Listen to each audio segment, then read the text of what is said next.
എന്താ ഇവിടെ ബട വന്നു നീ അറിഞ്ഞോ? ഇല്ല. ഇന്ന് 11 മണിക്ക് നാഗേന്ദ്രൻ ആ ഡാക്ടർ പെണ്ണിനെ കല്യാണം കെട്ടാൻ പോണു. ഇനി നമ്മൾ എന്ത് ചെയ്യുമല്ലയ്യ? നീ ഒന്നും ചെയ്യണ്ട, നാ ചെയ്തു. നാഗേന്ദ്രന്റെ എല്ലാ കാറിലും ഞാൻ ബോംബ് വെച്ചു. 10:30 മണിക്ക് പോട്ടു. നന്നായി. നിൻಗೆ ನನ್ ಬಗ್ಗೆ ಗೊತ್ತಿಲ್ಲ ನನ್ ಹಂದಿ മകനെ. ബോംബ് വച്ചത് മാത്രമല്ല, കണ്ണടയിൽ എന്തോ ഗൊത്താരാണ് പ്ലാൻ.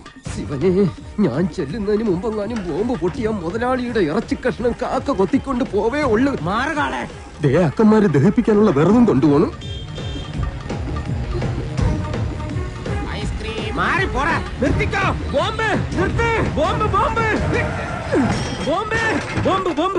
മുതലാളി ഇറങ്ങി വന്നേ. എല്ലാ കാറിലും മല്ലയ്യ ബോംബ് വെച്ചേക്കാ. അതേന്ന് കൃത്യം 10:30 തന്നെ ബോംബ് പൊട്ടും. ജീവൻ വേണമെങ്കിൽ എല്ലാരും ചാടിക്കോ. നോക്കി നിൽക്കാതെ മുതലാളി ഇങ്ങോട്ട് വന്നേ. ഞാനല്ലേ പറയുന്നത്, ചാടിക്കോ.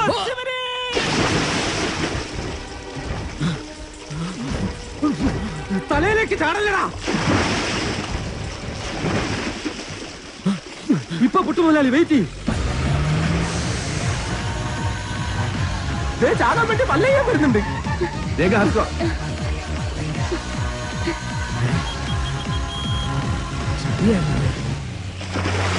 പത്ര കഴിഞ്ഞ് ഇനി നമുക്ക് വെള്ളത്തിന് കയറാം. കൊല്ലണം നിന്നെ ഞാൻ. കൊല്ലാൻ വരുന്ന ധൈര്യം ഉണ്ടെങ്കിൽ പിടി. കാട്ടാപ്പിള്ളിയുടെ പെണ്ണിനെയും കൊണ്ട് കർണാടകയിലേക്ക് തന്നെയായിരിക്കും മുങ്ങിയിരിക്കണത്. അല്ല, നാമം എന്താണെന്നും ഉണ്ടായിരിക്കുന്നത്. ഇപ്പോഴും എന്റെ ഞെട്ടല് മാറിയിട്ടില്ല വൈദ്യരെ. വെള്ളത്തിൽ ഞാൻ മുങ്ങിയതിനു ശേഷം അമ്പലക്കുളത്തിൽ ആന ഇറങ്ങിയതുപോലെ കാട്ടാപ്പള്ളി വെള്ളം ഒന്ന് കലക്കി മറിച്ച് നോക്കി. അപ്പോഴെങ്ങാനും എന്നെ അദ്ദേഹത്തിന്റെ കൈ കിട്ടിയിരുന്നെങ്കിൽ എന്റെ ശിവനെ, എന്നെ എവിടെ വെച്ച് കണ്ടാലും വെട്ടിക്കൊല്ലാനോ അയാൾ ഓർഡർ ഇട്ടേക്കുന്നത്.